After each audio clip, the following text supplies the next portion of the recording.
والصلاة والسلام على رسوله الكريم. اللهم لك الحمد كما أنت أهل،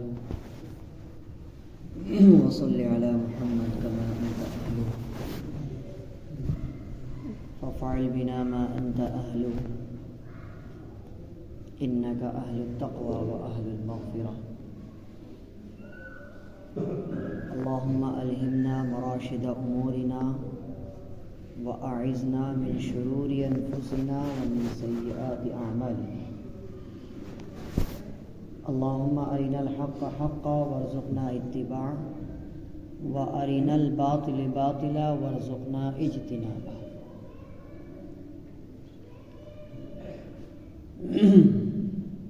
عزیز بھائیو، السلام علیکم ورحمۃ اللہ وبرکاتہ.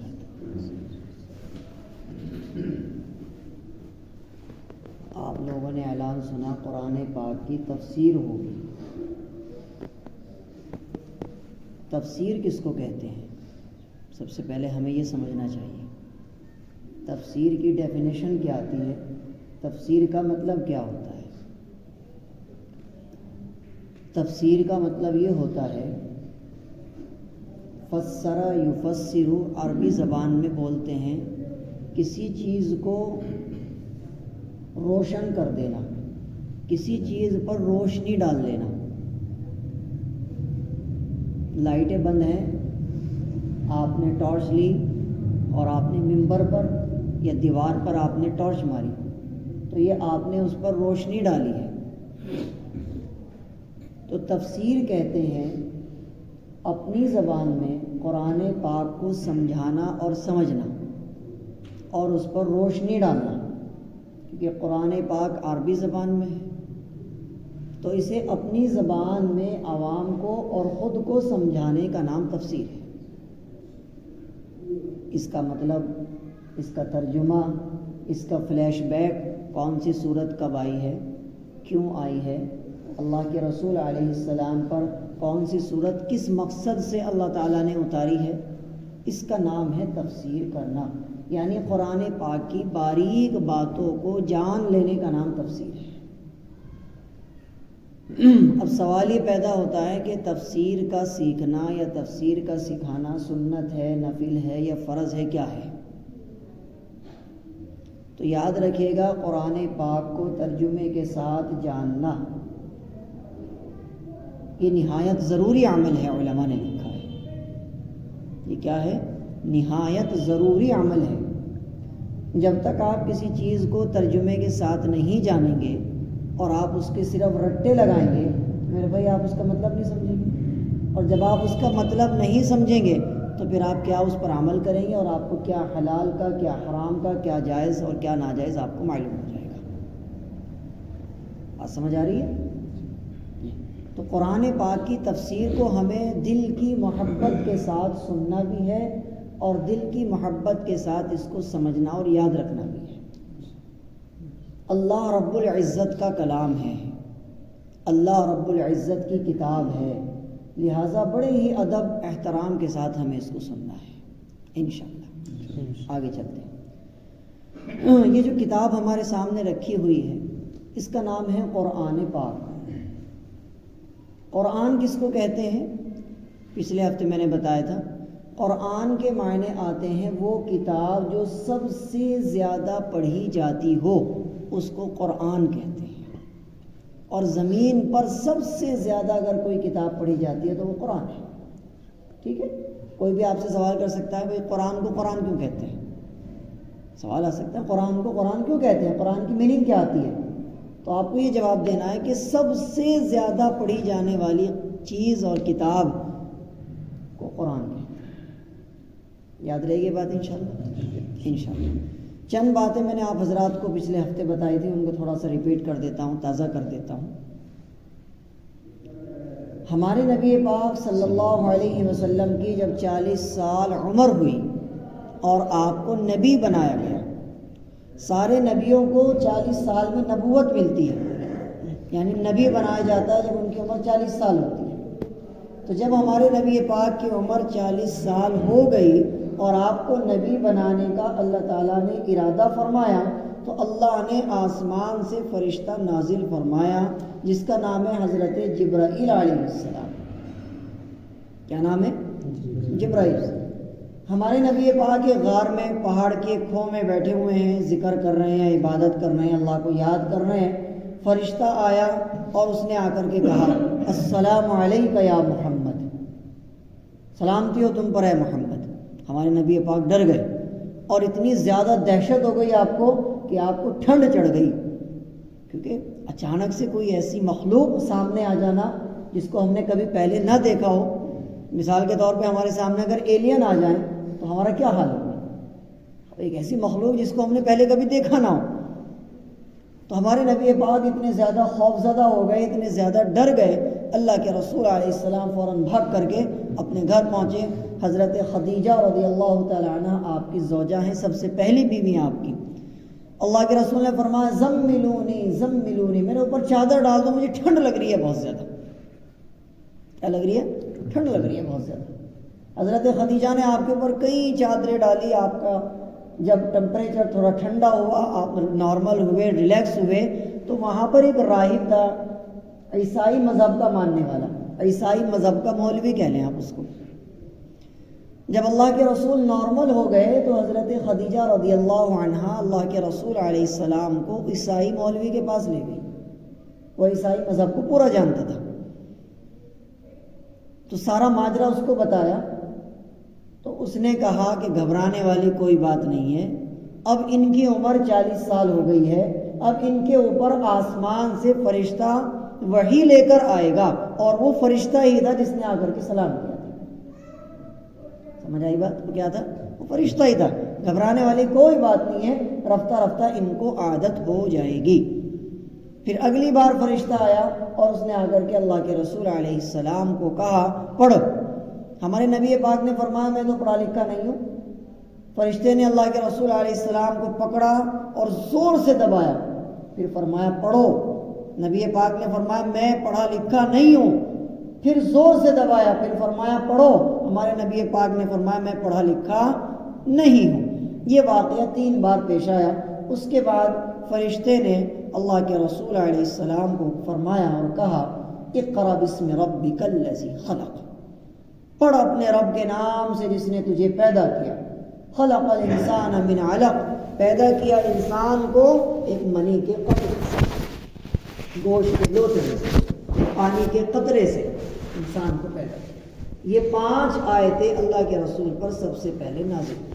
اس طریقے سے قرآن پاک اللہ کے رسول علیہ السلام پر 23 سال میں تھوڑا تھوڑا کر کے اترا ہے۔ جب جب ضرورت ہوئی ہے تو 23 سال میں اللہ تعالیٰ نے ان 30 پاروں کو زمین پر اتارا ہے۔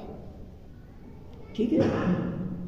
قرآن پاک میں 30 پارے ہیں، 114 صورتیں ہیں اور 6666 آیتیں ہیں، 6666 آیتیں ہیں۔ ٹھیک ہے، یاد رہے گی بات انشاءاللہ۔ اور 14 سجدے ہیں اور 558 رکوع ہیں۔ یہ باتیں یاد رکھنی چاہیے آپ حضرات کو انشاءاللہ۔ اچھا، جب قرآن پاک، یہ تو ساری پچھلے ہفتے کی باتیں تھی، آج کی نئی بات میں بتا رہا ہوں۔ جب قرآن پاک اللہ کے رسول علیہ السلام پر فرشتہ آسمان سے لے کر آتا تھا تو اللہ کے رسول تو لکھنا پڑھنا نہیں جانتے تھے۔ اب سوال یہ پیدا ہوگا کہ ہم تک کیسے پہنچا؟ اللہ کے رسول لکھنا نہیں جانتے تھے، کس نے لکھا؟ یہ سوال پیدا ہوگا۔ تو اللہ کے رسول علیہ السلام کے پاس جب فرشتہ لے کر آتا تھا تو اللہ کے رسول اس کو یاد کیا کرتے تھے، اس کو مائنڈ میں سیو کیا کرتے تھے، اور آپ نے اپنے صحابہ کو پھر اس کو یاد کرانے کا معمول بنایا، اور آپ اپنے سارے صحابہ کو قرآن کی جو جو آیتیں نازل ہوتی تھی آپ سارے صحابہ کو یاد کرایا کرتے تھے۔ ٹھیک ہے؟ اس زمانے میں لکھنے کا رواج تو تھا لیکن کاغذ نہیں تھا۔ تو اللہ کے رسول علیہ السلام کے ایک صحابی ہیں جن کا نام ہے زید بن ثابت رضی اللہ تعالی عنہ۔ تو زید بن ثابت رضی اللہ تعالی عنہ لکھنا جانتے تھے اور پڑھنا بھی جانتے تھے۔ اللہ کے رسول نے ان کی ڈیوٹی لگائی کہ جو بھی قرآن آسمان سے اترے تیری ذمہ داری ہے اس کو لکھے۔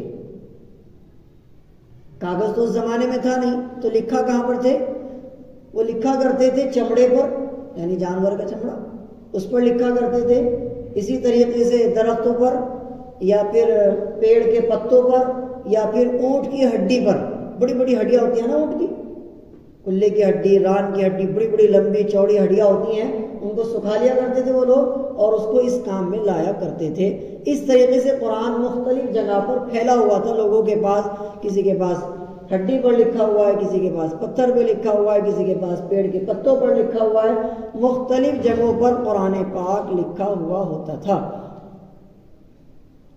23 سال لگے قرآن پاک کو آسمان سے زمین پر آنے میں. 23 سال کا پورا عرصہ لگا. اللہ کے رسول علیہ الصلوۃ والسلام ہر رمضان میں حضرت جبرائیل جو فرشتہ وحی ہے اس کے ساتھ بیٹھ کر کے دور کیا کرتے تھے قرآن پاک کا. جیسے آپ دیکھتے ہیں رمضان میں سنانے والا اور سننے والا دور کرتے ہیں آپس میں، ایسے ہی اللہ کے رسول بھی دور کیا کرتے تھے فرشتے کے ساتھ. جب آپ کا آخری سال تھا زندگی کا، اللہ کے رسول نے 2 بار دور کیا ہے حضرت جبرائیل علیہ السلام کے ساتھ مل کر کے. اب سوال یہ پیدا ہوتا ہے کہ جو وہ اللہ کے رسول کے زمانے میں قرآن پاک بکھرا ہوا تھا لوگوں کے پاس، اس کو جمع کیسے کیا گیا؟ یہ کتاب کی شکل کیسے آئی؟ سوال پیدا ہوتا ہے نا، کتاب کی شکل ہمارے سامنے کیسے آئی؟ وہ تو بکھرا ہوا تھا سب صحابہ کے پاس، 1.25 لاکھ صحابہ ہیں، ان کے پاس تھوڑا، کسی کے پاس تھوڑا، کسی کے پاس تھوڑا، اس طرح پھیلا ہوا تھا. ہمارے سامنے یہ کتاب کی شکل کیسے بنی ہے؟ سوال پیدا ہے. اس کا جواب ذہن میں رکھیں. اللہ کے رسول علیہ السلام جب دنیا سے تشریف لے گئے، قرآن اسی طریقے سے لوگوں کے پاس ذہنوں میں تھا اور مختلف چیزوں پر لکھا ہوا تھا. اللہ کے رسول دنیا سے تشریف لے گئے تو جب آپ تشریف لے گئے، حضرت ابو بکر صدیق رضی اللہ تعالی عنہ اللہ کے رسول کی گدی پر آ گئے. ٹھیک ہے، پہلے خلیفہ اسلام کے اور مسلمان کے جو بنے ہیں حضرت ابو بکر صدیق بنے ہیں. ہمارے نبی پاک کی گدی پر حضرت ابو بکر صدیق رضی اللہ تعالیٰ عنہ آ گئے ہمارے نبی کے انتقال کے بعد. تو اس زمانے میں یہ ہوا کہ ہمارے نبی کے انتقال کے بعد بہت سارے لوگوں نے اسلام کو چھوڑ دیا، مرتد ہو گئے. جیسے پہلے کافر تھے ویسے کافر بن گئے. بہت سارے لوگوں نے زکوٰۃ دینے سے منع کر دیا، بہت سارے لوگوں نے نمازیں چھوڑی، بہت بڑے بڑے انہوں نے گناہ کیے، کام کیے. تو ابو بکر صدیق رضی اللہ تعالیٰ عنہ نے ان کے خلاف اعلان جنگ کر دیا کہ بھئی ہم تم سے جنگ کریں گے. تم زکوٰۃ نہیں دے رہے ہو، تم اسلام کو چھوڑ رہے ہو اور تم اسلام کو بدنام کر رہے ہو اور تم زکوٰۃ نہیں ادا کر رہے ہو. تو انہوں نے اعلان جنگ کر دیا. اس جنگ کا نام تھا جنگ یمامہ. تو جب جنگ ہوئی، ابو بکر صدیق رضی اللہ تعالیٰ عنہ کے ساتھ صحابہ کا ایک بہت بڑا مجمع ہے اور دوسری طرف بھی بہت سارے دشمن جو بن گئے تھے ابھی وہ بھی موجود ہیں. تو جب آپس میں جنگ ہوئی تو بہت سارے وہ لوگ جن کو ذہن میں قرآن پاک یاد تھا وہ بہت سارے قتل ہو گئے، شہید ہو گئے، مر گئے. اس جنگ میں مر گئے بہت سارے. تو اب یہ بات حضرت عمر رضی اللہ تعالیٰ عنہ کے ذہن میں آئی کہ بھائی یہ تو بہت سارے حافظ قرآن مر گئے، قتل ہو گئے، شہید ہو گئے. اس طریقے سے تو قرآن پاک ضائع ہو جائے گا، لوگوں کے ذہنوں میں لوگ مرتے چلے جائیں گے، قرآن ان کے ساتھ چلا جائے گا اور پھر آخر قیامت تک آنے والی امت کا کیا ہوگا. حضرت عمر کے ذہن میں یہ بات آئی. حضرت عمر فوراً ابو بکر صدیق رضی اللہ تعالیٰ عنہ کے پاس آئے اور آ کر کے یوں کہا، اے خلیفہ وقت، اے ابو بکر صدیق، کیا آپ کو ایسا نہیں لگتا کہ جتنے صحابہ کے پاس قرآن لکھا ہوا ہے تھوڑا تھوڑا ٹکڑوں میں، اس کو ہمیں ایک جگہ جمع کرنا چاہیے اور اس کو پھر جو ہے چھپوا کر کے لوگوں میں بانٹنا چاہیے، ہاتھ سے لکھوا کر کے؟ چھپنے کا تو اس زمانے میں نظام نہیں تھا. ابو بکر صدیق کا جواب یہ آیا کہ جب اللہ کے رسول نے یہ کام نہیں کیا تو میں کیسے کر سکتا ہوں.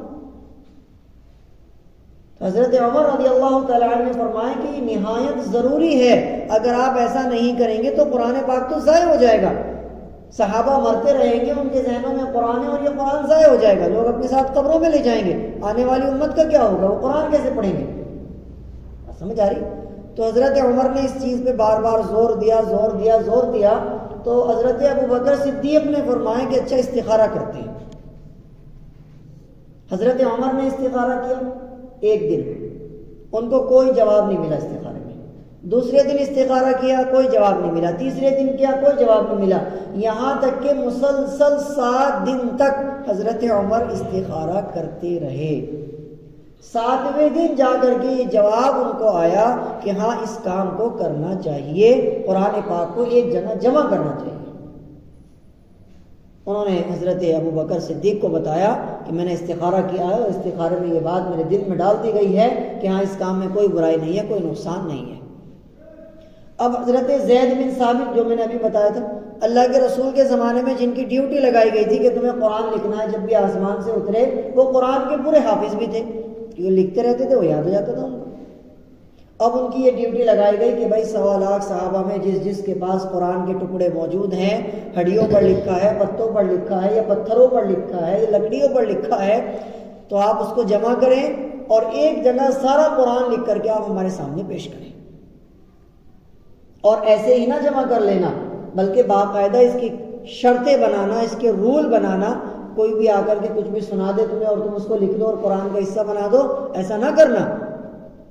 تو حضرت زید بن ثابت رضی اللہ تعالی عنہ نے اس کے بڑے سخت قانون بنائے کہ جو بھی آدمی آ کر کے قرآن پاک کی کوئی آیت ہمیں دے گا، ہم باقاعدہ دوسرے حافظوں سے اس کی تسلی کرائیں گے، پھر ہم اس کو خود بھی یاد کریں گے، خلیفہ وقت کے سامنے پیش کریں گے، ابو بکر اور عمر اور عثمان و علی، ان چاروں کے سامنے ہم اس آیت کو پیش کریں گے۔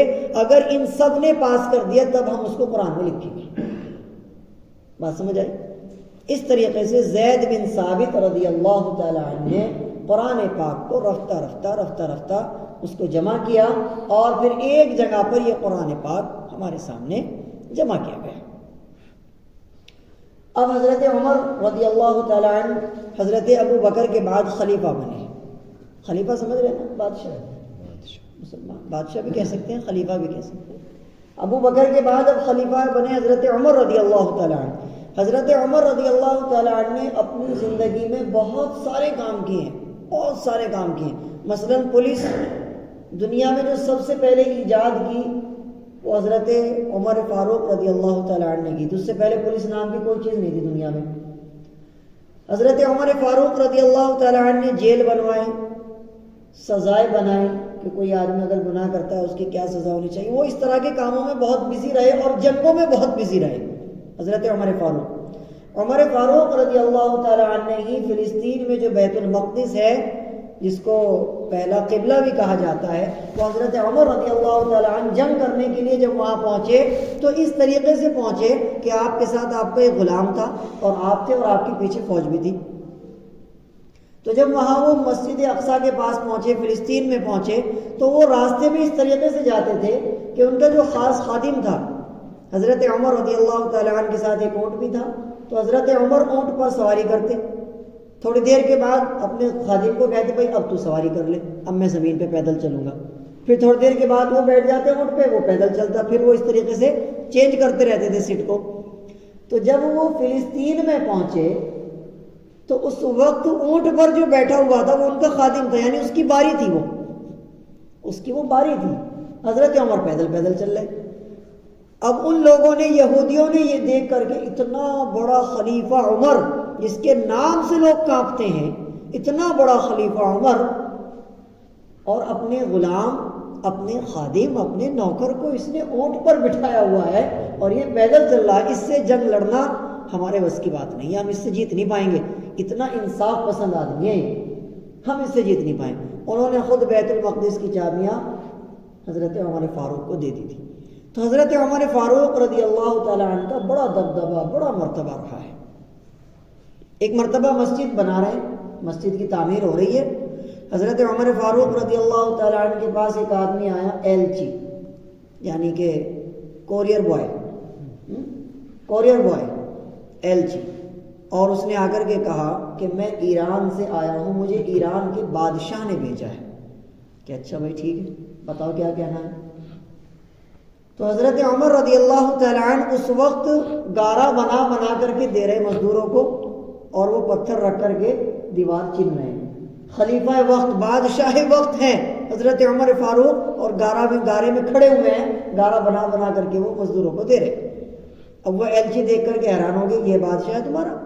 لوگوں نے کہا ہاں بھائی یہی ہے ہمارا، تو بھائی جو کچھ ہے، امیر المومنین کہہ لے، بادشاہ کہہ لے، خلیفہ کہہ لے، یہی ہے ہمارا۔ تو پہلے تو یہی حیران ہو گئے دیکھ کر۔ اب اس نے کہا کہ آپ کے لیے ایران کے بادشاہ نے کچھ ہدیے اور تحفے بھیجے ہیں۔ حضرت عمر فاروق نے سوال کیا بتاؤ کیا ہے؟ تو اس نے پیش کی ایک لڑکی نہایت حسین خوبصورت کنواری، فرمایا کہ ایران کے بادشاہ نے آپ کو یہ ہدیے میں دی ہے تحفہ۔ کہ اچھا اور کیا لائے ہو؟ کہ یہ ایک زہر کی شیشی حضرت عمر فاروق کے سامنے اس نے ایسے پیش کر دی کہ یہ ایک زہر کی شیشی پیش کی ہے ایران کے بادشاہ نے، اور فرمایا ہے کہ اس کا زہر اتنا تیز ہے کہ اگر آپ کے دشمنوں کی پوری فوج کھڑی ہو اس طرف اور ہوا بھی اسی طرف کی چل رہی ہو اور آپ صرف اس کا ڈھکن کھول دیں تو اس کے ہوا کے ذریعے جو ذرات نکل کر پہنچیں گے نا تو جس کے ناک میں جائیں گے وہیں گر کے مر جائے گا، اتنا تیز ترین زہر ہے۔ کہ اچھا اور کیا لائے ہو؟ ایک عطر کی شیشی نکال کے پیش کی کہ یہ عطر دیا ہے ایران کے بادشاہ نے آپ کی خدمت میں ہدیہ، اور اس کی خوشبو بہت اعلیٰ ترین ہے جو سالوں سال بھی آپ کے کپڑے سے نہیں جائے گی۔ حضرت عمر رضی اللہ تعالی عنہ نے اس عطر کی خوشبو کو لیا، عطر کی شیشی کو لیا اور گارے میں ملا دیا، فرمایا نبی پاک کی مسجد بن رہی ہے، اس سے زیادہ کون اس کا مستحق ہوگا خوشبو کا؟ ساری گارے میں ملا کر کے اور اس سے اینٹیں چھنوا لے بھائی۔ کیا اور کیا تھا کہ یہ زہر کی شیشی ہے کہ لاؤ، وہ زہر کی شیشی لیا، اس کا ڈھکن کھولا اور پوری پی گئے۔ کون سی دعا پڑھی تھی؟ بسم اللہ الذی لا یضر مع اسمہ شیء فی الارض ولا فی السماء وہو السمیع العلیم۔ یہ دعا اتنی زیادہ اہم ہے میرے بھائی کہ میں اس دعا کی اتنی فضیلتیں بیان کر سکتا ہوں، آپ حیران ہو جائیں گے۔ اس دعا کو سب کو یاد کرنا ہے انشاءاللہ۔ کوئی بھی خطرہ ہو، کوئی بھی نقصان دینے والی چیز ہو، کوئی بھی ایسا خطرناک معاملہ ہو، اس دعا کو پڑھ کے آپ بسم اللہ پڑھ کے چل جاؤ، بس انشاءاللہ کوئی نقصان نہیں ہوگا۔ تو حضرت عمر فاروق رضی اللہ تعالیٰ نے وہ زہر کی شیشی جو پوری کی پوری پی گئے اس دعا کو پڑھ کر کے، اب وہ جو تھا ایلچی وہ دیکھ کر کے بے ہوش ہو گیا۔ اللہ تو آدمی ہے کون ہے؟ اب جب اس کو ہوش آیا، حضرت عمر فاروق نے پوچھا بھائی کیا ہوا تجھے، بے ہوش کیوں ہو گیا؟ کہنے لگا کہ ایران کے بادشاہ نے یہ کہا تھا کہ اس کے ہوا کے ذریعے ذرات اگر ناک میں پہنچے آدمی مر جائے گا، تم نے پوری شیشی پی لی ہو۔ تو عمر فاروق نے جواب دیا کہ او بت کے پجاری ہو، ابے او پتھر کے پجاری ہو، تمہیں یہ سکھایا گیا ہے کہ نقصان اور نفع دنیا دیتی ہے، ہمیں یہ سکھایا گیا ہے کہ نقصان اور نفع کا مالک اللہ ہے، موت اور زندگی کا مالک اللہ ہے، بیماری اور صحت کا مالک اللہ ہے۔ تم مورتیوں کے آگے جھک رہے، تمہارا اس ایمان کمزور ہے، ہم اللہ کے آگے جھکتے ہیں، ہم محمد الرسول اللہ کے ماننے والے ہیں، ہمیں کوئی چیز نقصان نہیں دے سکتی۔ ہم نے اس دعا کو پڑھا ہے، بات سمجھ آئی؟ حضرت عمر فاروق نے پوچھا تیسرا ہدیہ کیا تھا؟ کہ یہ حسین ترین خوبصورت لڑکی۔ کہ اچھا۔ حضرت عمر فاروق نے آواز لگائی، جو کام کر رہے تھے نا وہاں لڑکے مزدور، ہاں بھائی تم میں سے کسی کا نکاح ہوا ہے یا نہیں؟ اب ایک نے ہاتھ اٹھا دیا، حضرت میرا نہیں ہوا۔ کہ اچھا آ جاؤ، وہی کھڑے ہوئے ہیں گارے میں ہی کھڑے ہوئے ہیں ابھی، کہ آ جاؤ ادھر۔ وہ آ گیا اور وہی خطبہ پڑھنا شروع کر دیا، الحمدللہ نحمدہ ونستعینہ ونستغفرہ، اور نکاح من سنتی کر کے اس کا نکاح پڑھا، نہ لے بھائی لے جا، بسم اللہ پڑھ۔ تو حضرت عمر فاروق رضی اللہ تعالی عنہ کو اللہ نے وہ مرتبہ عطا فرمائے کمال۔ قرآن پاک میں 15 آیتیں ایسی ہیں جو صرف عمر فاروق نے زمین پر چاہا اور اللہ نے آسمان سے اتار دیا۔ عمر فاروق نے چاہا یا رسول اللہ یہ جو مقام ابراہیم کا پتھر ہے، آپ لوگوں نے کبھی دیکھا ہوگا، آپ لوگ گئے ہوں گے یا آپ نے فوٹو میں کہیں دیکھا ہوگا، کعبے کی برابر میں ایک سونے کا کورچ رکھا ہوا ہے، سونے کا ہے پورا، اس کے اندر ایک پتھر ہے، اس پہ پیروں کے نشان ہیں۔ حضرت ابراہیم علیہ السلام نے اس پتھر پہ کھڑے ہو کے کعبے کی چنائی کی تھی، اس پتھر کے اندر اللہ نے جان ڈال دی تھی کہ کعبہ تو بہت اونچا ہے، تقریباً اس چھت کے آس پاس نہ ہو غالباً، تو بہت اونچا ہے کعبہ۔ تو حضرت ابراہیم اس پتھر کے اوپر کھڑے ہو کر کے اس کعبے کو چھینتے تھے، اور جب وہ ضرورت ہوتی تھی وہ خود بخود پتھر اونچا ہو جاتا تھا۔ تو حضرت ابراہیم کے پیروں کے نشان اس پتھر میں ہیں، آج بھی وہ سونے کا کورچ ہے وہاں پہ رکھا ہوا ہے، اس کے اندر وہ موجود ہے، ایک جگہ فکس ہے بالکل۔ تو حضرت ابراہیم علیہ السلام کے پیروں کے نشان والا جو پتھر ہے اس کے پاس حضرت عمر فاروق کھڑے ہوئے ہیں۔ اللہ کے رسول سے کہنے لگے یا رسول اللہ میرا دل کرتا ہے میں اس پتھر کے پاس کھڑے ہو کر کے 2 رکعت پڑھا کروں طواف کے بعد۔ اب اللہ کے رسول خاموش رہے کیونکہ اللہ کے رسول کو تو حکم نہیں دیا گیا تھا آسمان سے۔ اب حضرت عمر نے دوبارہ کہا یا رسول اللہ میرا دل کرتا ہے میں یہاں 2 رکعت پڑھوں۔ بس اتنے میں فوراً قرآن پاک کی آیت نازل ہو گئی۔ کیا قرآن پاک کی آیت نازل ہوئی؟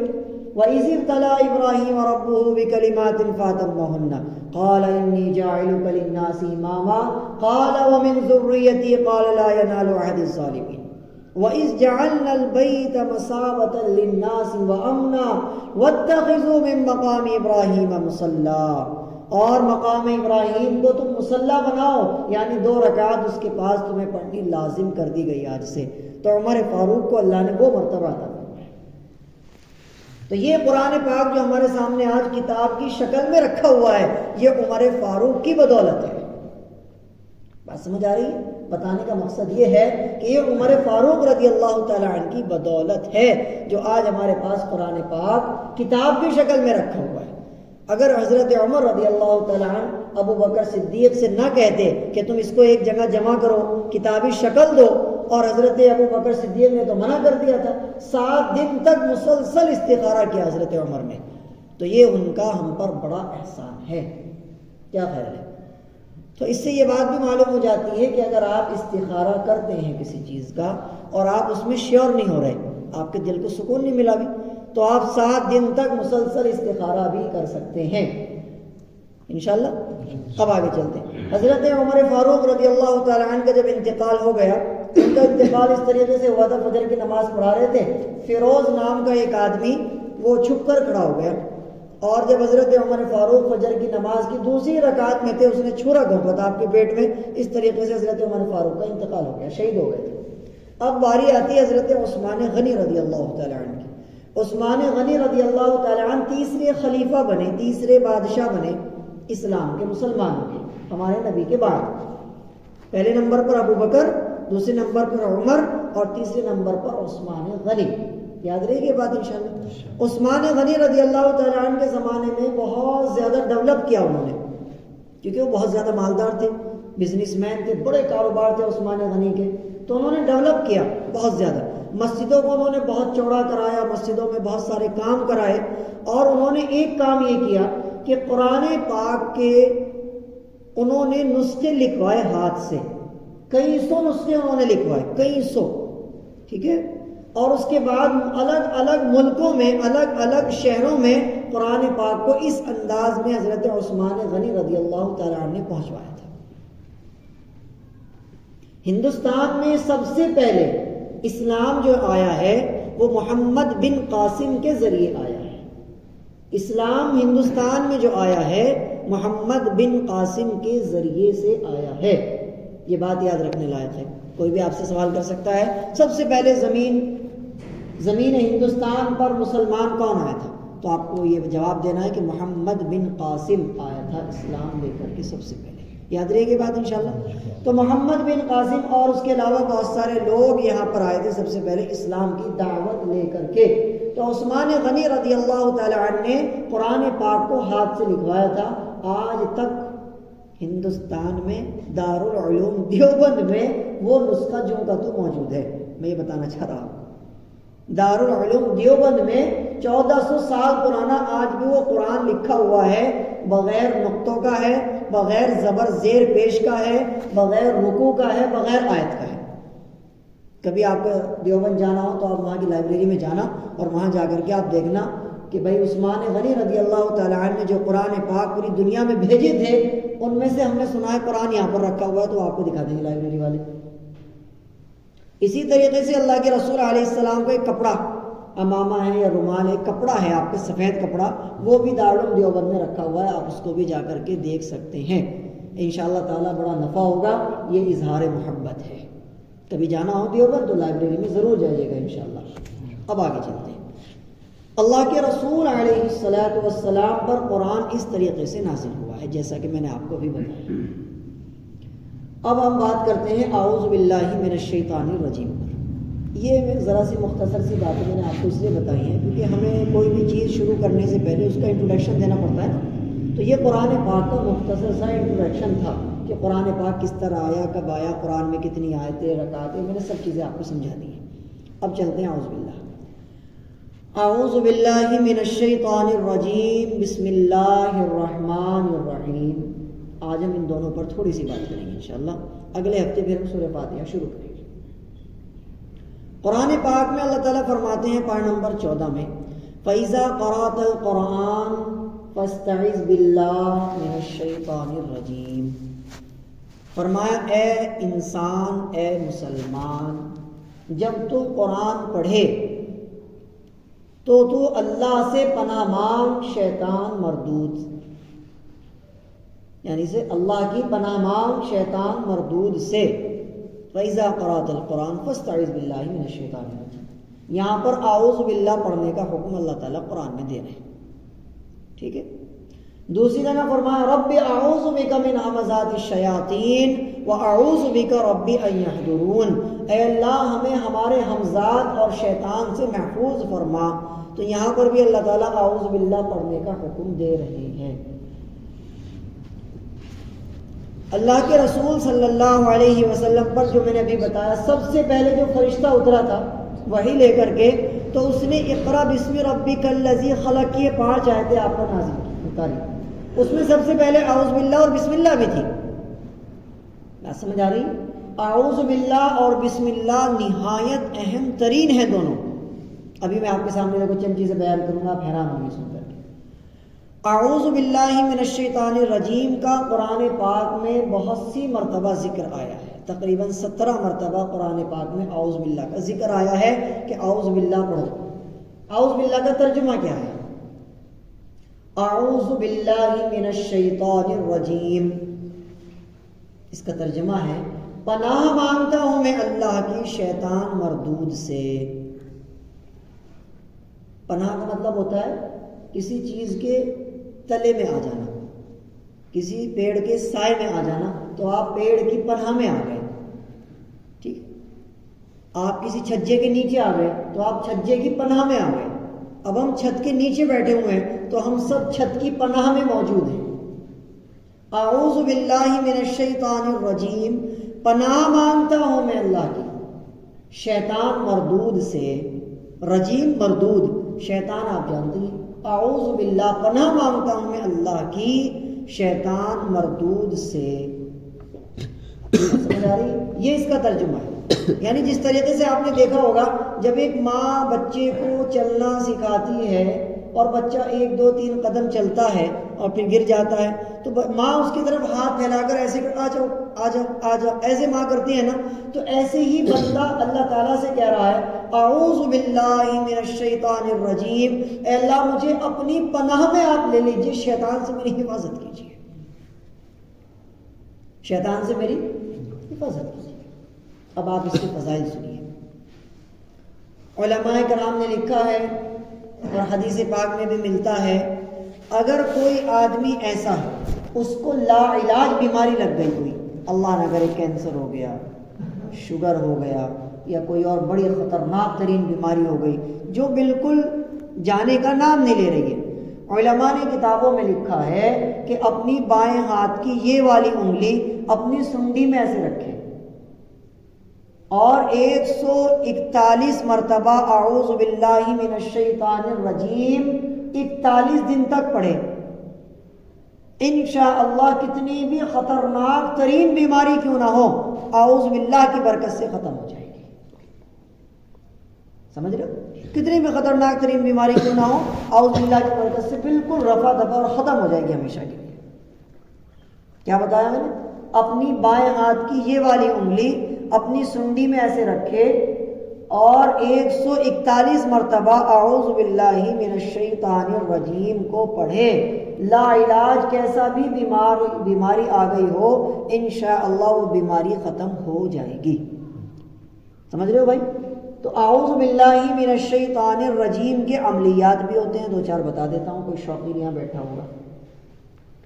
اگر کوئی آدمی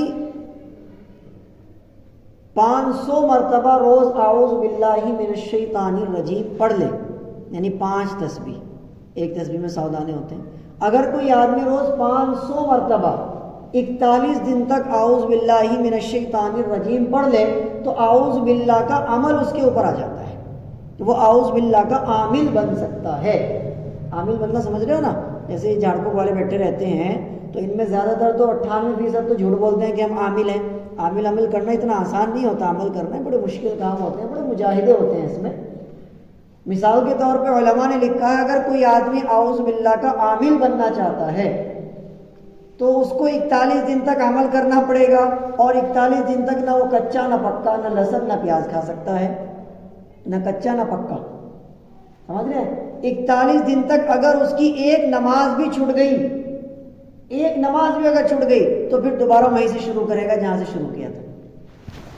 مثال کے طور پہ اگر آپ کو 30 دن یہ عمل کرتے ہوئے ہو گئے اور آپ کی ایک نماز بھی بغیر نکل گئی جماعت، آپ کی ایک نماز کی جماعت نکل گئی تو اب آپ کے 30 دن وہ بیکار ہے، اب آپ دوبارہ وہیں سے شروع کریں گے، وہ پہلا دن ہوگا۔ تو عمل کرنا اتنا آسان نہیں ہوتا۔ تو علماء نے لکھا ہے اگر کوئی آدمی اعوذ باللہ من الشیطان الرجیم کی 5 تسبیح روز پڑھ لے تو یہ اس کا عامل بن سکتا ہے۔ شرط یہ ہے کہ وہ کچا لہسن یا پکا لہسن یا پیاز اس طرح کی چیزیں 41 دن تک استعمال نہیں کرے گا، اور اس کے علاوہ اعوذ باللہ من الشیطان الرجیم اس کے عمل میں آ جائے گی۔ اب آپ کے ذہن میں سوال پیدا ہوگا کہ جی مولانا عمل میں آ جائے گی کا مطلب ہماری سمجھ میں نہیں آیا، نئی سی بات ہے، عمل میں آ جائے گی تو کیا مطلب ہے؟ اعوذ باللہ عمل میں آ جائے گی، اس کا کیا مطلب ہوتا ہے؟ کوئی بھی صورت قرآن پاک اگر آپ اس کو اپنے عمل میں لے آتے ہیں، آپ اس کا عمل سیکھ لیتے ہیں، آپ اس کو اپنے عمل میں لے آتے ہیں تو اس کے بہت سارے فضائل ہوتے ہیں، بہت سارے فائدے ہوتے ہیں اس کے۔ مثال کے طور پر اگر کوئی آدمی اعوذ باللہ من الشیطان الرجیم کا عامل ہے سچی مچی کا، ایک تو آج کل فراڈ چل رہا ہے مارکیٹ میں، اگر سچی مچی کا کوئی اعوذ باللہ من الشیطان الرجیم کا عامل بن جائے اور سامنے والا مریض کتنا بھی خطرناک ترین جنات ہو اس کے اوپر، بس یہ اعوذ باللہ 19 بار پڑھے اور اس کے اوپر پھونک مار دے، انشاءاللہ جنات فوراً بھاگ جائے گا۔ اس وقت تو بھاگ ہی جائے گا، باقی چاہے بعد میں پھر آ جائے لیکن اس وقت فوراً بھاگ جائے گا۔ تو یہ اعوذ باللہ کی بہت ساری فضیلتیں علماء نے لکھی ہیں۔ ٹھیک ہے بھائی، انشاءاللہ ایک آخری بات اور سن لیجیے۔ علماء کرام نے لکھا ہے اگر کسی آدمی کے اوپر جادو ہو یا جنات ہو تو وہ اپنے ہاتھوں کے اور پیروں کے ناخن کاٹے اور ان کو پھینکے نہیں۔ ہاتھ پیر کے ناخن کاٹنے کے بعد ان کو ایک کاغذ میں رکھے اور اعوذ باللہ من الشیطان الرجیم 313 مرتبہ پڑھے۔ کتنی بار؟ 313 مرتبہ اعوذ باللہ پڑھے، ان ناخن جو کٹے ہوئے ہیں ان کو سامنے رکھ کر کے اور اس کے اوپر پھونک مارے، اور پھر ان ناخنوں کو انار کے پیڑ کی جڑ میں دبا دے۔ کتنا بھی خطرناک یا پرانا جنات یا جادو کا معاملہ ہوگا اس کے اوپر سے ختم ہو جائے گا۔ علماء نے اعوذ باللہ کی فضیلت لکھی، کتنا بھی پرانا خطرناک ترین جنات یا جادو ہوگا اعوذ باللہ کی برکت سے ہی ختم ہو جائے گا۔ یاد رہیں گے چند باتیں انشاءاللہ۔ میرے خیال سے وقت کافی ہو گیا ہے، تھوڑی سی بات اور سن لیتے ہیں بسم اللہ کے تعلق سے۔ بسم اللہ الرحمن الرحیم، اس کا ترجمہ کیا ہے؟ اس کا ترجمہ ہے شروع کرتا ہوں اللہ کے نام سے جو بڑا مہربان اور نہایت رحم والا ہے۔ شروع کرتا ہوں اللہ کے نام سے جو بڑا مہربان اور نہایت رحم والا ہے۔ یہ بسم اللہ کا ترجمہ ہے۔ سوال پیدا ہوتا ہے کہ بسم اللہ کب آئی؟ آسمان سے زمین پر بسم اللہ کب آئی؟ تو بسم اللہ الرحمن الرحیم حضرت آدم علیہ السلام کے بعد ایک نبی تھے جن کا نام تھا حضرت نوح علیہ السلام۔ سب سے پہلے اللہ تعالیٰ نے بسم اللہ کو حضرت نوح پر نازل کیا تھا، سمجھ رہے؟ سب سے پہلے بسم اللہ حضرت نوح پر اتری تھی۔ آپ لوگوں نے حضرت نوح علیہ السلام کا واقعہ بہت بار سنا ہوگا، تقریروں میں، بیان میں، قاری حنیف بہت اچھا بیان کرتے ہیں کشتی نوح کا واقعہ، نوح کو بڑے اچھے انداز میں بیان کرتے ہیں۔ تو جب حضرت نوح علیہ السلام 900 سال تک اللہ کے دین کی تبلیغ کرتے رہے اور صرف 80 آدمی مسلمان ہوئے تو حضرت نوح علیہ السلام تھک گئے اور اللہ سے کہنے لگے اللہ یہ تو تیرے دین پر آنے کا نام نہیں لے رہے، اللہ تعالیٰ نے حکم دیا ایک کشتی بنائی جائے، ہم ان سب کو عذاب بھیجیں گے پانی کا اور آپ مسلمانوں کو اس میں بٹھا کر کے سوار ہو جائے گا۔ تو حضرت نوح علیہ السلام نے کشتی بنائی اور وہ تیار ہو گئی۔ اس کے بعد حضرت نوح علیہ السلام نے تمام مسلمانوں کو اس میں بٹھایا اور ہر جاندار کا، جانور کا ایک جوڑا اس میں چڑھایا۔ علماء نے لکھا ہے کہ وہ کشتی 40 منزل کی تھی، 40 منزل کی کشتی تھی، وہ ایسے کوئی چھوٹی موٹی کشتی، جہاز کہہ لیں آپ اسے، پانی کا جہاز بنایا تھا انہوں نے، ہر جاندار کا جوڑا اس کے اندر موجود تھا۔ بڑا لمبا واقعہ ہے، بہت لمبا، تقریباً 1 گھنٹہ اس کو چاہیے بیان کرنے کے لیے کہ وہ کشتی کس انداز میں انہوں نے بیان کی، تیار کی تھی، لیکن وہ ہمارا ٹو دا پوائنٹ نہیں ہے، پھر کبھی انشاءاللہ۔ تو حضرت نوح علیہ السلام جب مسلمانوں کو اس میں چڑھا رہے تھے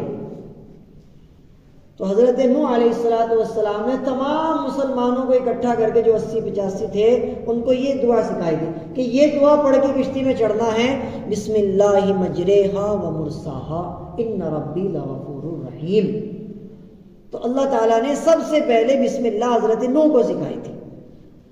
اس کا ترجمہ کیا ہے؟ اس کا ترجمہ ہے بسم اللہ مجریہا، شروع اللہ کے نام سے کر رہا ہوں جو اس کشتی کو جاری کرے گا، ومرساہا، اور اس سے بالکل سیفلی، حفاظت کے ساتھ اسے دریا کنارے تک پہنچائے گا۔ یہ اس کا ترجمہ ہے دعا کا، بسم اللہ مجریہا ومرساہا۔ جب بھی پانی کے جہاز میں، پانی کی کشتی میں آپ بیٹھے تو اس دعا کو پڑھنا چاہیے۔ قرآن پاک کے پارہ نمبر 12 میں یہ دعا لکھی ہوئی ہے۔ بات سمجھ آئی بھائی؟ تو سب سے پہلے حضرت نوح علیہ السلام کو اللہ تعالیٰ نے بسم اللہ سکھائی۔ حضرت علی رضی اللہ تعالیٰ عنہ فرماتے ہیں سارے قرآن کا خلاصہ سورہ فاتحہ میں موجود ہے، سارے قرآن کا خلاصہ سورہ فاتحہ میں ہے، اور ساری سورہ فاتحہ کا خلاصہ بسم اللہ میں ہے، اور ساری بسم اللہ کا خلاصہ بسم اللہ کی با میں موجود ہے۔ اے لوگوں، تم بسم اللہ کو کم نہ سمجھنا کہ اللہ رب العزت نے اپنے حبیب محمد رسول اللہ کو فرمایا تھا کل امر ذی بال لم یبدا ببسم اللہ فهو اقطع وأقطع۔ فرمایا کہ ہر وہ کام، کل امر، ہر وہ کام، ذی بال لم یبدا، کوئی بھی کام جو بغیر بسم اللہ کے شروع کیا جائے گا وہ بے برکتہ اور منحوس ہے۔ ہر وہ کام جو بسم اللہ سے کیا جائے گا اللہ اس میں برکتیں ڈال دیتا ہے۔ آپ نے سنا ہوگا ہماری پرانی عورتیں یا ہمارے پرانے جو بوڑھے حضرات ہیں، ان کو یہ عادت ہوتی ہے اٹھتے بیٹھتے ذرا ذرا سی چیزوں میں بسم اللہ بسم اللہ بسم اللہ۔ اس سے میرے بھائی بڑی برکتیں تھیں، پہلے گھروں میں بڑی برکتیں، زندگیوں میں بڑی برکتیں تھیں۔ اب ہمارے یہاں کیا ہوتا ہے، اگر ذرا سا کچھ ہو گیا، اوہ مائی گاڈ، اوہ میرے اللہ، پتہ نہیں کیا کیا عجیب عجیب سے، مطلب آج کل چنڈڑ کا زمانہ ہے، انگلش کا زمانہ ہے، لوگ پتہ نہیں کیسے کیا الفاظ نکالتے ہیں۔ پہلے بسم اللہ کہتے تھے، بچہ بھی ذرا سا گر گیا نا بسم اللہ، کوئی بھی حادثہ ہو گیا بسم اللہ۔ تو میرے بھائی بسم اللہ کی عادت بنائیے۔ حضرت سلیمان علیہ السلام نے حاضری لگائی سارے جانوروں کی، سارے جانوروں کی زبان سمجھتے تھے حضرت سلیمان علیہ السلام، حاضری لگائی سارے جانوروں کی، تو انہوں نے دیکھا کہ ہدہد پرندہ نہیں ہے وہاں۔ کون سا پرندہ؟ ہدہد پرندہ نہیں ہے۔ تو حضرت سلیمان کہنے لگے ما لی اری الہدہد ام کان من الغائبین، مجھے کیا ہو گیا کہ میں ہدہد کو نہیں پا رہا ہوں یہاں محفل میں، کیا وہ غائب ہے یا وہ بھاگ گیا؟ لأعذبنہ عذابا شدیدا، میں اسے سخت عذاب دوں گا، او لأذبحن، یا اسے ذبح کر دوں گا، او لیاتینی بسلطان مبین، یا میرے پاس کوئی لاجیکلی وجہ لے کر کے وہ آئے کہ وہ کہاں گیا تھا۔ اب ہدہد پرندہ تھوڑی دیر کے بعد آیا اور آ کر کے اس نے کہا فمکث غیر بعید، بس تھوڑا ہی وقت گزرا تھا، فقال احطت بما لم تحط به وجئتک من سبأ بنبأ یقین، ہدہد کہنے لگا ہے سلیمان میں تمہارے پاس ایسی خبر لے کے آیا ہوں کہ تمہیں بھی اس کا پتہ نہیں ہے۔ اب حضرت سلیمان بیٹھ کے بتا بھائی ایسی وجہ بتا رہا جس کی وجہ سے میں تجھے ذبح نہ کروں، بتاؤ۔ اب حضرت سلیمان علیہ السلام کا غصہ دیکھ کر کے ہدہد ایک دم سہم گیا۔ اب اس نے جو بتایا وہ سنیے، فرمایا انی وجدت امرأۃ تملکہم وأوتیت من کل شیء ولہا عرش عظیم. میں نے آپ سے بہت دور ایک ملک میں ایک عورت کو پایا جس کا نام کیا تھا؟ بلقیس.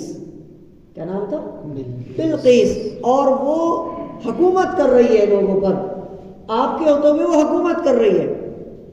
وَأُوتِيَتْ مِن كُلِّ شَيْءٍ، اور اس کے پاس بہت کچھ ہے. وَلَهَا عَرْشٌ عَظِيمٌ، اور اس کا تخت بہت بڑا ہے، اس پر وہ بیٹھ کر راج کر رہی ہے، اس کا تخت بہت بڑا. وَلَهَا عَرْشٌ وَجَدْتُهَا، اور میں نے یہ دیکھا. وَقَوْمَهَا، اس کی قوم کو. يَسْجُدُونَ لِلشَّمْسِ، وہ سورج کو پوج رہے. من دون اللہ، اللہ کو چھوڑ کر سورج کی پوجا کر رہے، سارے کے سارے سورج کے پجاری ہیں. یعنی جیسے ہمارے اندر بھکت ہیں آج کل سوریہ نمسکار والے، سارے وہی دکھے انہیں کی نسل ہے، سمجھ رہے ہیں؟ سوریہ نمسکار والے سارے. اب حضرت سلیمان علیہ السلام نے جب یہ بات سنی، فرمایا چلو ٹھیک ہے، تم نے تو وجہ اچھی بیان کی ہے، تم نے ہمیں ایک نئی بات بتائی جو ہمیں پتہ ہی نہیں تھی، ٹھیک ہے ہم تجھے چھوڑ دیتے ہیں. اب حضرت سلیمان علیہ السلام نے اس عورت، اس رانی کے پاس ایک خط لکھا. وہ خط جو انہوں نے شروع کیا وہ بسم اللہ سے شروع کیا تھا. بات سمجھ آ رہی؟ تو دوسری شروعات بسم اللہ کی حضرت سلیمان علیہ السلام سے. بات سمجھ آئی؟ پہلی تو حضرت نوح پر، دوسری حضرت سلیمان پر. تو انہوں نے خط لکھا بسم اللہ الرحمن الرحیم انہو من سلیمان و انہو بسم اللہ الرحمن الرحیم. یہ خط سلیمان کی طرف سے ہے اور شروع اللہ کا نام لے کر جو بڑا مہربان نہایت رحم والا ہے. یہ پارہ نمبر 19 میں آیت نمبر 35 میں یہ واقعہ پورا لکھا ہوا ہے، آپ اس کو کبھی بھی دیکھ سکتے ہیں. تو یہ پورا واقعہ وہاں پر اللہ تعالیٰ نے اس کا نقشہ کھینچا ہے کہ کس طریقے سے حضرت سلیمان نے بسم اللہ لکھ کر کے خط بھیجا تھا. بات سمجھ آئی؟ وہ ایک الگ ٹاپک ہے کہ پھر بلقیس نے کیا کہا، وہ ایک لمبا واقعہ ہے، پھر کبھی انشاءاللہ بیان کریں گے اس کو. ہمارا ٹاپک فی الحال یہ ہے کہ بسم اللہ دوسرے نمبر پہ حضرت سلیمان نے لکھی ہے. تیسرے نمبر پہ بسم اللہ حضرت عیسیٰ علیہ السلام جب ایک چھوٹے بچے تھے تو وہ اپنے استاد کے پاس پڑھنے کے لیے گئے. حضرت عیسیٰ علیہ السلام ہمارے نبی سے پہلے نبی ہیں، یعنی سارے نبیوں میں سب سے آخر میں، بس ہمارے نبی سے پہلے ہیں حضرت عیسیٰ. یاد رکھیے گا یہ بات، ہمارے نبی کے اور عیسیٰ علیہ السلام کے بیچ میں جو گیپ ہے 2000 سال کا گیپ ہے. کتنا؟ 2000 سال کا گیپ ہے عیسیٰ اور ہمارے نبی کے بیچ میں. عیسیٰ علیہ السلام کو اللہ تعالیٰ نے اس طریقے سے پیدا فرمایا کہ بغیر باپ کے ان کو اللہ تعالیٰ نے پیدا کیا تھا. عیسیٰ علیہ السلام کی ماں کا نام ہے مریم. اللہ تعالیٰ نے فرشتے کو بھیجا حضرت جبرائیل کو، اور جبرائیل نے آ کر کے حضرت مریم کی آستین پکڑی اور پھونک ماری تھی، اور حضرت مریم کو اللہ تعالیٰ نے پیٹ سے کر دیا تھا. اللہ جو چاہے وہ کر سکتا ہے. بات سمجھ آ رہی؟ اب حضرت مریم علیہ السلام جب پیٹ سے ہو گئی تو وہ فرشتے سے کہنے لگی انا یکون لی غلام، مجھے کس طرح بچہ ہو سکتا ہے؟ ولم یمسسنی بشر، مجھے تو کسی مرد نے آج تک چھوا نہیں ہے. ولم اکو بغیہ، نہ ہی میں گناہگار ہوں. فرمایا قال کذالک، اللہ ایسے ہی بس بچہ پیدا کر دے گا. اللہ اپنی قدرت کو بیان کرے گا، اپنا معجزہ دکھائے گا. اللہ تعالیٰ بغیر باپ کے بچہ پیدا کرے گا اللہ. تو عیسیٰ علیہ السلام اللہ تعالیٰ نے بغیر باپ کے پیدا کی. بات سمجھ آ گئی؟ جب حضرت عیسیٰ علیہ السلام پیدا ہو گئے تو ان کے لوگوں نے، محلے والوں نے، گاؤں والوں نے، قصبے والوں نے ان پر تہمتیں لگائی کہ یہ غلط عورت ہے، اس نے بغیر نکاح کے بچہ پیدا کر دیا، یہ غلط عورت ہے، زنا کار، نعوذ باللہ. تو حضرت مریم علیہ السلام رونے لگی، اللہ سے شکایت کی. اللہ تعالیٰ نے حضرت عیسیٰ علیہ السلام کو بولنا بچپن میں ہی عطا فرما دیا تھا. ابھی دودھ پیتے بچے ہیں، قرآن میں تیسرے پارے میں اس کا ذکر ہے وَيُكَلِّمُ النَّاسَ فِي الْمَهْدِ وَكَهْلًا وَمِنَ الصَّالِحِينَ. جب حضرت عیسیٰ علیہ السلام گود میں تھے اور لوگ ان پر تہمتیں لگا رہے تھے اور وہ بازار سے گزر رہی تھی تو حضرت عیسیٰ گود میں دودھ پیتا بچہ ہی بول پڑا. کیا بولا؟ قَالَ إِنِّي عَبْدُ اللَّهِ، اے لوگوں سنو میں اللہ کا بندہ ہوں. آتانی الکتاب، مجھے اللہ تعالیٰ کتاب عطا فرمائے گا، یعنی کہ بائبل انجیل. میں نے بتایا تھا نا آسمان سے 4 کتابیں آئی ہیں، ان میں سے ایک بائبل انجیل ہے جو حضرت عیسیٰ پر آئی. تو وہ بچپن میں ہی بول رہے ہیں آتانی الکتاب وجعلنی نبیا، مجھے اللہ تعالیٰ کتاب عطا فرمائے گا اور مجھے نبی بنائے گا. وجعلنی مبارکا، اور اللہ نے مجھے بڑا برکتی بنایا ہے. وہ دودھ پیتا بچہ ہی بول رہا ہے. تب جا کر کے سب لوگوں کے کلیجے کو ٹھنڈک پڑے گی، نہیں بھائی یہ تو کچھ الگ ہی معاملہ ہے، یہ عورت غلط نہیں ہے اور یہ بچہ کچھ اسپیشل ہے. بات سمجھ آ رہی؟ تو حضرت عیسیٰ علیہ السلام ایک چھوٹے بچے ہیں، پڑھنے کے لیے استاد کے پاس گئے تو استاد نے کہا پڑھو بسم اللہ الرحمن الرحیم۔ اب حضرت عیسیٰ نے سوال کیا اپنے ہی استاد سے کہ استاد جی اس کا مطلب کیا ہوتا ہے، بسم اللہ کا مطلب کیا ہوتا ہے؟ استاد نے کہا کہ مجھے بھی نہیں پتا، میں نے بھی پہلی پرانی کتابوں میں یہ لکھا ہوا دیکھا بسم اللہ کو، مجھے اس کا مطلب نہیں پتا۔ حضرت عیسیٰ کہنے لگے کہ اللہ نے میرے دل پر اس کا مطلب اتارا ہے، اگر آپ کہو تو میں بتاؤں؟ حضرت عیسیٰ علیہ السلام کی یہ بات سن کر کے استاد حیران ہو گئے، لگے بھائی بتاؤ۔ حضرت عیسیٰ نے بتایا کہ بسم اللہ الرحمن الرحیم میں جو با ہے، با کا مطلب ہوتا ہے بہا، بہا کا مطلب بلندی، یہ اللہ کی بلندی، ترقی، کبریائی کو بیان کر رہا ہے با۔ سین کا مطلب ہوتا ہے ثنا، یعنی اللہ کے روشنی، اللہ کے نور اور اللہ کے ارادوں کو یہ بیان کر رہا ہے بسم اللہ۔ بس سمجھ آئے؟ اس طریقے سے اللہ اس کو کہتے ہیں جو سارے معبودوں کا معبود ہے، اور رحمان اس کو کہتے ہیں جو زمین پر لوگوں پر رحم کرنے والا ہے، اور رحیم اسے کہتے ہیں جو بروز قیامت لوگوں پر رحم کرے گا۔ اس طریقے سے بسم اللہ کی انہوں نے تفسیر بیان فرمائی۔ بات سمجھ آ رہی ہے؟ بسم اللہ کی تفسیر حضرت عیسیٰ علیہ السلام نے بیان کی۔ اب سوال یہ پیدا ہوتا ہے کہ بسم اللہ قرآن پاک میں کتنی جگہ لکھا ہوا ہے؟ ہر سورت کے شروع میں بسم اللہ لکھی ہوئی ہے۔ قرآن پاک میں 114 صورتیں ہیں، تو 113 صورتوں کے سامنے بسم اللہ آپ کو لکھی ہوئی نظر آئے گی۔ صرف ایک صورت قرآن میں ایسی ہے کہ اس کے سامنے بسم اللہ نہیں لکھی ہوئی، وہ ہے پارہ نمبر 10 میں سورہ برات۔ کون سی؟ سورہ برات۔ تو 114 صورتیں قرآن میں ہیں، لیکن 113 صورتوں کے آگے بسم اللہ لکھی ہوئی ہے۔ ایک صورت ایسی ہے جس میں بسم اللہ نہیں ہے، وہ ہے پارہ نمبر 10 میں سورہ برات۔ اچھا، اگر آپ قرآن پڑھتے ہوئے جا رہے ہیں اور سورہ برات پر یعنی کہ آپ 10ویں پارے پر پہنچتے ہیں، تو اب سوال ہی پیدا ہوتا ہے کہ بسم اللہ پڑھیں نہ پڑھیں؟ نہیں، بسم اللہ نہیں پڑھنی ہوتی اس صورت میں، سمجھ رہے ہیں؟ اس صورت میں بسم اللہ نہیں پڑھنی ہوتی۔ اب سوال ہی پیدا ہوا کہ مولانا ایسی بات کیوں بتا رہے بسم اللہ نہ پڑھیں؟ آپ تو بسم اللہ کے بڑے فضائل بیان کر دیا آپ نے، تو پھر بسم اللہ کیوں نہ پڑھیں اس پر؟ اللہ کے رسول علیہ السلام نے بھی اس صورت کے شروع میں بسم اللہ نہیں پڑھی تھی، وہ پارہ نمبر 10 میں ہے۔ اس کی وجہ یہ ہے کہ اس صورت میں اللہ تعالیٰ نے خوب جنگوں کا ذکر فرمایا، قتل کرنے کا ذکر فرمایا، اور بسم اللہ نام ہے رحمت کا، نرمی کا، محبت کا، برداشت کا، اور اللہ کے معاف کرنے کا۔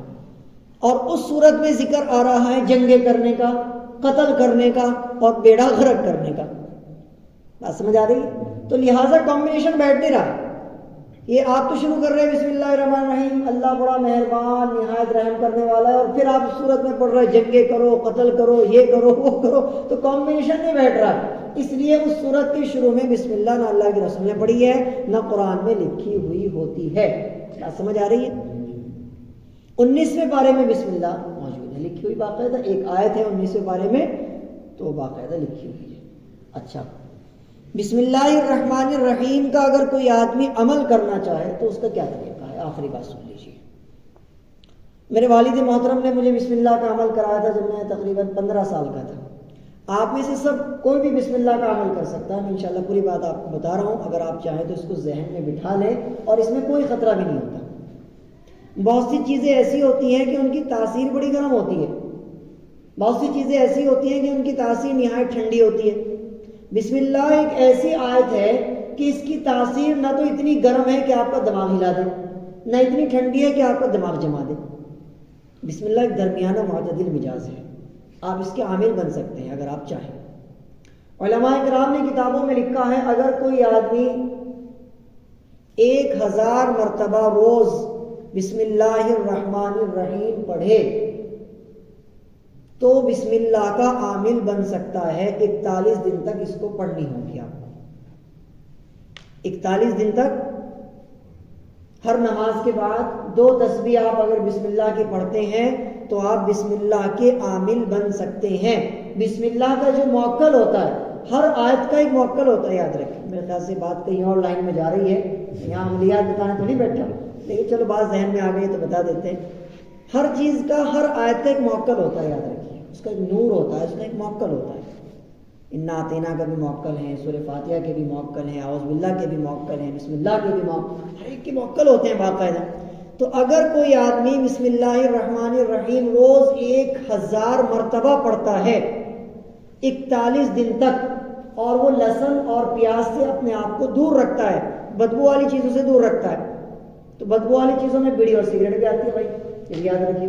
کبھی بیڑی سگریٹ چل رہی ہو اور لہسن پیاز چھوڑ دیا تم نے، تو ایسے نہیں چلنے کا، ہر بدبو والی چیز سے اپنے آپ کو دور رکھنا ہے، سمجھ رہے بات کو؟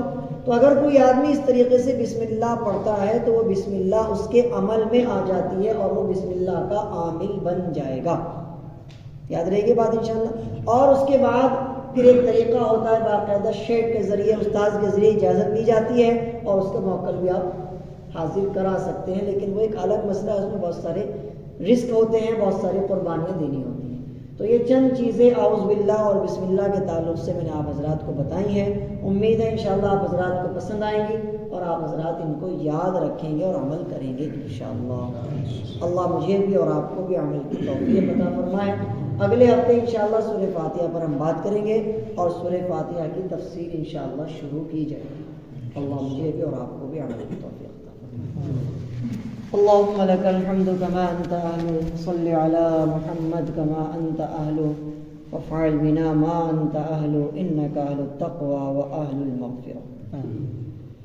اے اللہ کریم ہمارے گناہوں کو معاف فرما، اے اللہ کریم قرآن پاک کی برکت سے ہمارے گناہوں کو نظر انداز فرما۔ اے کریم اللہ، قرآن پاک کا ہم نے یہ سلسلہ شروع کیا ہے، بے شک ہم نے بڑے اخلاص کے ساتھ اس کام کو شروع کیا ہے کہ قرآن پاک کی محبت ہمارے دلوں میں موجود ہے، ہم قرآن پاک کو جاننا چاہتے ہیں، قرآن پاک کو سمجھنا چاہتے ہیں، قرآن پاک کا ترجمہ سیکھنا چاہتے ہیں۔ مولا کریم اس میں ہم سب کی بھرپور مدد فرما۔ اے کریم اللہ، قرآن پاک کے فضائل، مسائل، بسم اللہ، اعوذ باللہ کی جو باتیں ہم نے ابھی کی ہیں، اے اللہ انہیں خوب ہمارے ذہنوں میں جما دیجیے۔ مولا کریم قرآن پاک کی برکت سے ہمارے دلوں کو سکون عطا فرما، ہمارے دلوں کو اطمینان عطا فرما۔ اے کریم اللہ، آپ کی نعمتوں میں ایک بڑی نعمت ہے دل کا سکون حاصل ہو جانا۔ اے اللہ یہ پیسے سے نہیں آیا کرتا، اے اللہ یہ مال و دولت سے نہیں آیا کرتا، مولا کریم یہ تو آپ کے فضل سے ہی آتا ہے، آپ کے قرآن کی برکت سے آتا ہے۔ اے مولا کریم ہمارے دلوں کو قرآن پاک کی محبت سے لبریز فرما، قرآن پاک کی محبت سے لبریز فرما، ہمارے دلوں میں سکون پیدا فرما۔ اے اللہ قرآن پاک کی برکت سے ہمارے بیماروں کو شفا عطا فرما، ہمارے قرض داروں کے قرضوں کو اتارنے میں آسانی پیدا فرما، غیب سے اسباب مہیا فرما۔ اے کریم اللہ قرآن پاک کی برکت سے ان بچوں کے ذہنوں کو بھی کھول دے جو اسکول میں اور مدرسوں میں پڑھنے والے اور ان کا ذہن کمزور ہے، اے اللہ قرآن پاک کی برکت سے ان کے ذہنوں کو کشادہ فرما، اے اللہ ان کے ذہنوں کو کشادہ فرما۔ اے اللہ قرآن پاک کی برکت سے جو بچیاں بیٹھی ہوئی ہیں بغیر نکاح کے، غیب سے ان کے جوڑے مہیا فرما۔ اے اللہ قرآن پاک کی برکت سے ہمارے درمیان اتفاق پیدا فرما۔ اے مولا کریم قرآن پاک کی برکت سے ہمارے درمیان بھائی چارگی پیدا فرما۔ اے اللہ قرآن پاک کی برکت سے ہمارے درمیان ایک دوسرے کو سمجھنے برداشت کرنے کی توفیق عطا فرما۔ اے اللہ آج امت مسلمہ کا بیڑا غرق اسی وجہ سے ہے کہ ہمارے درمیان اتفاق اور اتحاد نہیں ہے۔ اے اللہ ہم ایک پلیٹ فارم پہ کبھی جمع نہیں ہوتے ہیں، اے اللہ ہم اپنے ہی اختلاف کی وجہ سے کٹ رہے ہیں۔ اے مولا کریم ہمارے درمیان اتفاق پیدا فرما۔ اے اللہ ایک رائے ہونے کی ہمیں توفیق عطا فرما۔ اے اللہ تو نے ہمیں 57 ملک عطا فرمائے ہیں، 57 ملکوں پر مسلمان کی حکومت ہے۔ اے اللہ اس کے باوجود ہر ایک اپنی 1.5 اینٹ کی مسجد بنائے ہوئے ہے۔ اے اللہ کاش کہ یہ ایک ہو جائیں تو کون ہم پر آنکھ اٹھا سکتا ہے۔ اے اللہ قرآن کی برکت سے ہمارے دلوں کو ایک کر دیجیے، ہماری رائے کو ایک کر دیجیے۔ اے اللہ اختلاف سے ہماری حفاظت فرمائیے۔ اے اللہ بھائی چارگی ہمارے درمیان پیدا فرما دیجیے، محبت، اتفاق، اتحاد پیدا فرما دیجیے۔ اے اللہ ہمارے دلوں کو کینہ سے پاک کر دیجیے۔ دیجیے۔ اے اللہ ہمارے دلوں کو کینہ سے پاک کر دیجیے، حسد سے پاک کر دیجیے، غنا سے پاک کر دیجیے، غیبت سے پاک کر دیجیے۔ اے اللہ ہم نے جو بھی مانگا وہ سب عطا فرما۔ اے اللہ جو مانگنے سے رہ گیا اپنے لامحدود خزانوں سے بغیر مانگے عطا فرما۔